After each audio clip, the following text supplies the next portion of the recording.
What's up, everybody? Welcome back to the Post-Gazette Sports Now YouTube channel and podcast network. She is Abby Schnable. I am Noah Hiles, and it is March. I know we've recorded an episode already in the month of March, but it's really March now, Abby, because it's conference tournament week. How excited are you? How much have you enjoyed the chaos so far?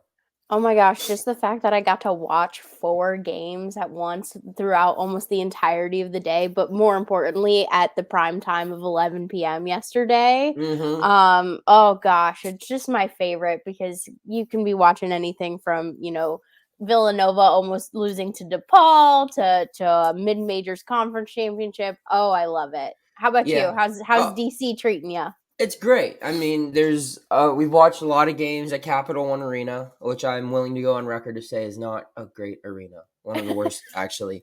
Um, and then like it's the best time of the year to just walk around to random bars and sit down, get a beer, and there's a game on, and that's that way from noon through 1:30 in the morning.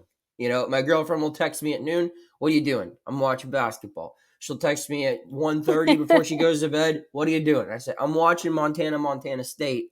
Yep. What do you need? No, but it's great. And obviously this morning we are here to preview 2 big games pertaining to the city of Pittsburgh.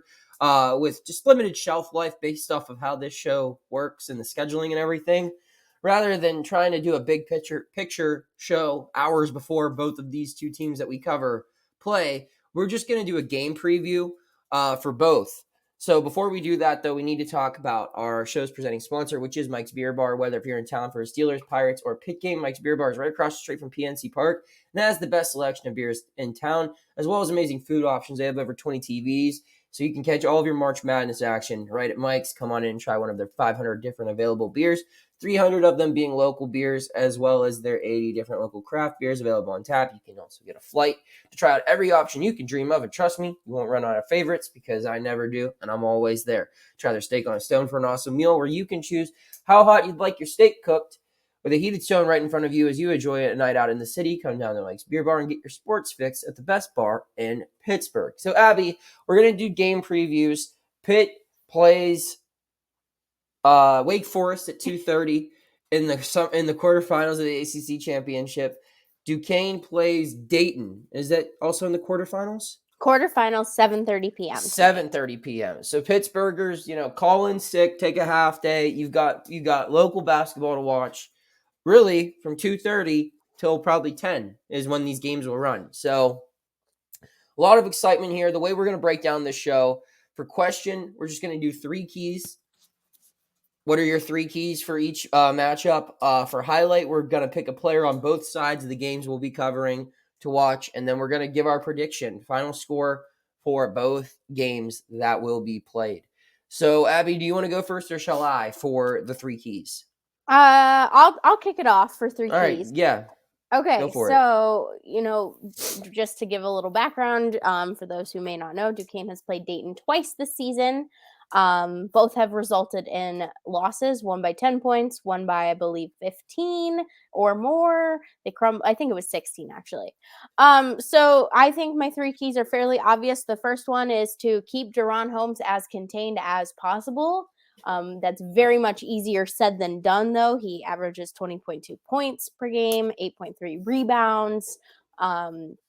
He's an All-American this year. Let's be real, and you're not gonna completely shut him down, but Duquesne has struggled with its post players really being able to limit other guys, and we really need to see guys like David Dixon, Dusan Mahorcic, just contain him as much as possible. And if they can't contain him, they really need to make sure no one else is scoring. Again, a tough feat with guys like Nate Santos, Kobe Elvis, Kobe Brea, Javon Bennett. If he plays, he's questionable still from what the last I've checked. So tough offensive battle, but they've done it in the past, which leads me to my second point, which is don't collapse in the final minutes. The last time Dayton and Duquesne played, they were tied with 5 minutes and 28 seconds to go, and then Duquesne just completely crumbled and ended up losing by about 16 points.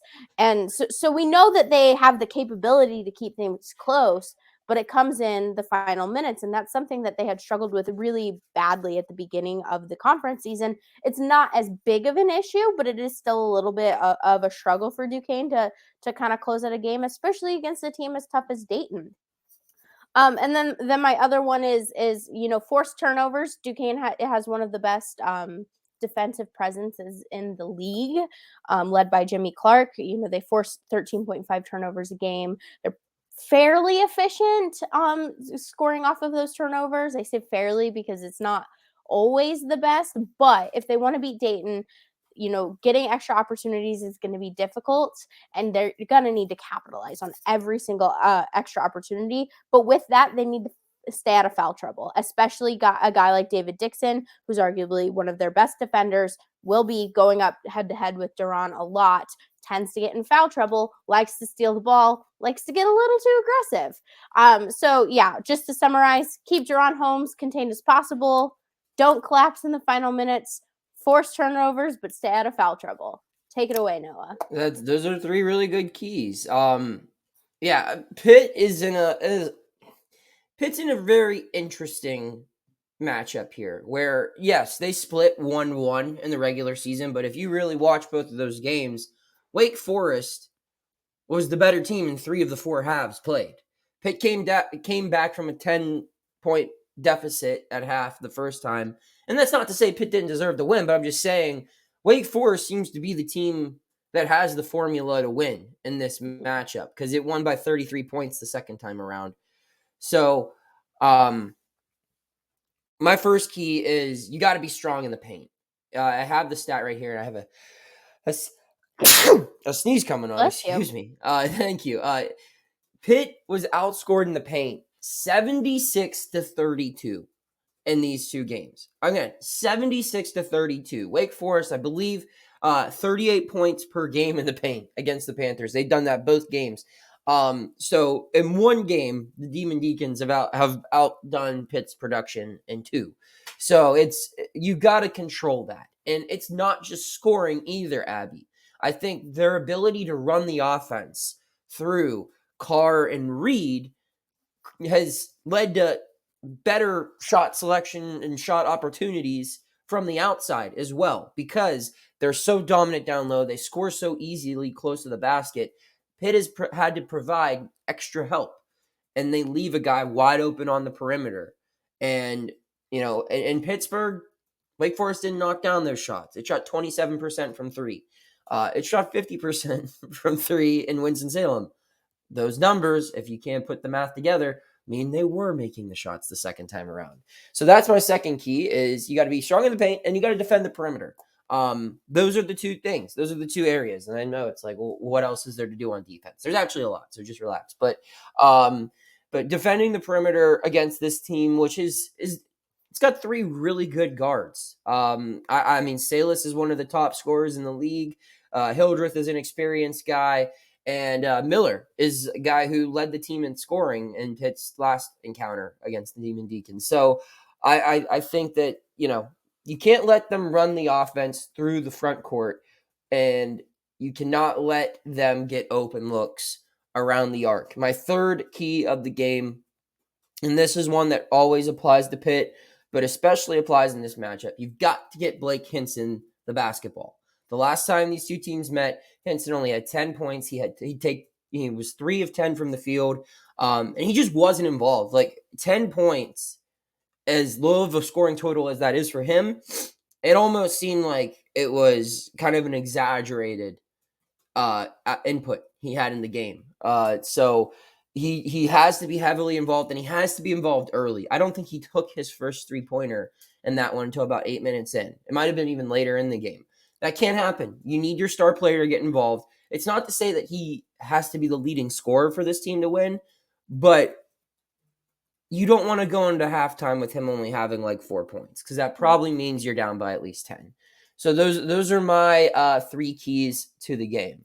So Abby, now we move on to the highlight portion of the show. Which player do we need to keep an eye on for both teams in your game? I think the Dayton one is a little obvious. Yeah. Duran Holmes. Mhm. I've already given his stats, but just to look at what he's done against Duquesne this year: 33 points in the team's first meeting, 24 in the second. So they've shown that they can limit him, I say in quotes, because again, there's really no limiting Jaron Holmes. But just asterisk, another guy to keep an eye on is Javon Bennett. If he's questionable, if he doesn't play, that changes things a little bit for Dayton, because they can't run how they usually do. Kobe Brea has to start, which is, he's playing starter minutes anyway.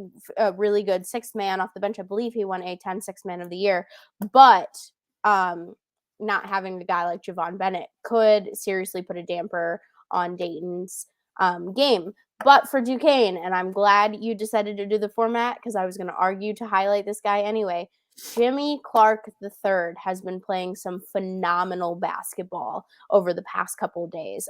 He had 22 points in the team's regular season finale against George Washington, and he had 20 points last night against St. Louis. And not only that, but he's been really efficient in creating opportunities, not only for him, but for his teammates. His ability to steal the ball is one of, I've watched a lot of college basketball, and wow, what this guy can do. Last night he stole the ball and drove it down for the fast break. Could have dunked it himself. Decided to pass behind him, blind to David Dixon. How he knew he was there, the announcers were like, I don't know. I know, because Jimmy Clark's a really good player. And David Dixon finished with the dunk. So I think a recipe for success for Duquesne is get Jimmy Clark the ball, because he's been shooting well, both from 3-point range and just overall. And get him the ball, try and get him maybe more than 20 points if possible. Again, that's hard against a team like Dayton, but Jimmy Clark, Jaron Holmes with an asterisk next to Javon Bennett's name are my guys. How about you, Noah? I think their focus obviously needs to be in the front court, but Wake Forest's best player is Hunter Sallis. He's a guy who can score with ease from anywhere on the floor, especially from the outside. So I think shutting him down is a big key. If it's not the end of the world if Pitt allows Wake Forest big men to be the leading scorers today. It's actually probably a good thing, because while Efton Reed and Andrew Carr are solid, they're not going to be able to beat you on their own. They're just not going to be able to score at a fast enough rate to match Pitt's pace. So I think shutting down Sallis will go a long way in this one. And then for Pitt players, I'm going to highlight. I'm going to do a duo. It's the freshman guards, Jalen Lowe and Bub Carrington. This is the biggest game of the season for Pitt. This is the first time they played in the ACC tournament. This is the biggest game they played in their lives, with so much on the line. If Pitt loses, it's not going to the NCAA tournament. If it wins, probably needs to do a little bit more, but you never know. There's a lot of bubble action happening today, and if Villanova plays like it did last night, and other teams kind of fall off the picture here, Pitt could be a little bit closer than what it already is now. So there's a lot of pressure, and that's a lot to put on to 18-year-olds, but they've rose to the challenge numerous times this year, and we're going to need to see them do it again today if Pitt fans hope Panthers can get it done. So we'll wrap up the show now. Prediction time. Abby, first we'll do a score prediction for your game. I'll go first. I have Dayton winning 77-70. The Dukes keep it close, but in the end, and this is not a slight against Duquesne, because Duquesne can say this about a lot of teams, but the better team's going to come out on top. I think Dayton's going to win this league, and unfortunately, Duquesne is in its way. That's my score prediction. What about you? So I have, if Javon Bennett does play, I'm going to take Dayton 74-69. If Javon doesn't play, I'm going to take Duquesne 70-68. Oh, man. Always using that qualifier. Come on now, Schnaub. Give me a take. Okay. You're right. Dayton's the clear better team here. Duquesne just hasn't been playing consistently. But, I think Duquesne's hitting its stride at the right time. And I don't see why they couldn't knock off Dayton, and if Javon Bennett doesn't play, that definitely opens up a lane there. But yeah, if I had to put money on it, which I'm not putting money on any games because I'm not a good gambler, I take Dayton.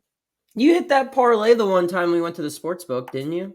Yeah, but I mean, it was betting on Christian McCaffrey, and you were like, "Oh yeah, this would be a good idea." So like, did I really win? Yeah, you did. Or did you really win? All right. So Abby, before I give mine, what's your prediction for the Pitt game? I'm gonna take Pitt on this one, just because I think Pitt is not gonna want. I mean, I think Pitt knows what it has on the line. I loved the quote from Blake Hinson in Tuesday's press conference, just about, I don't need to motivate these guys. It's March. They know what's on the line. I was unaware we were doing score predictions until we started this podcast. So I'm just throw one out. Yep, I'm going completely out of there. I'm gonna take Pitt. Let's go 65-60. Ooh, wow. If it's a low-scoring game like that, I think Pitt does win. This is a hard one to pick. Because, I mean, both teams have won.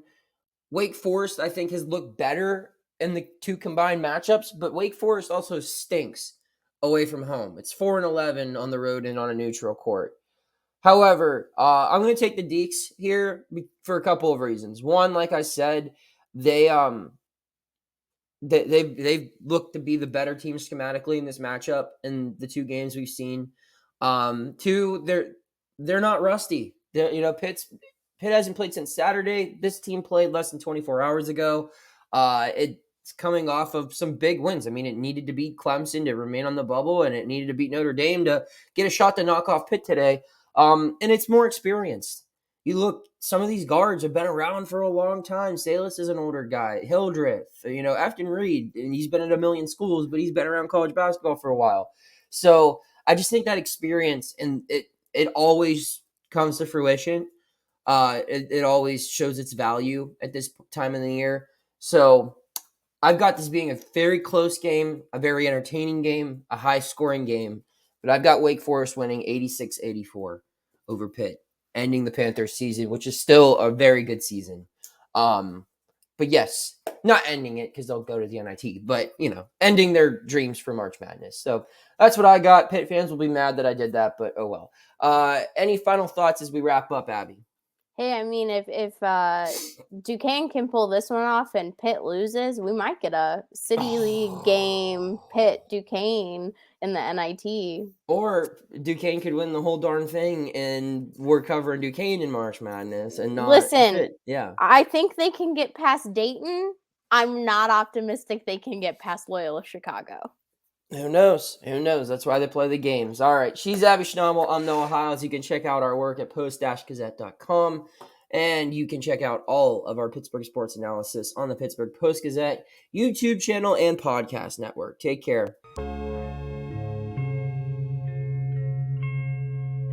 Thank you for checking out this content from Post-Gazette Sports. If you watch this video on YouTube, please like the video and subscribe to our channel. For all of the sports coverage the Post-Gazette has to offer, visit post-gazette.com.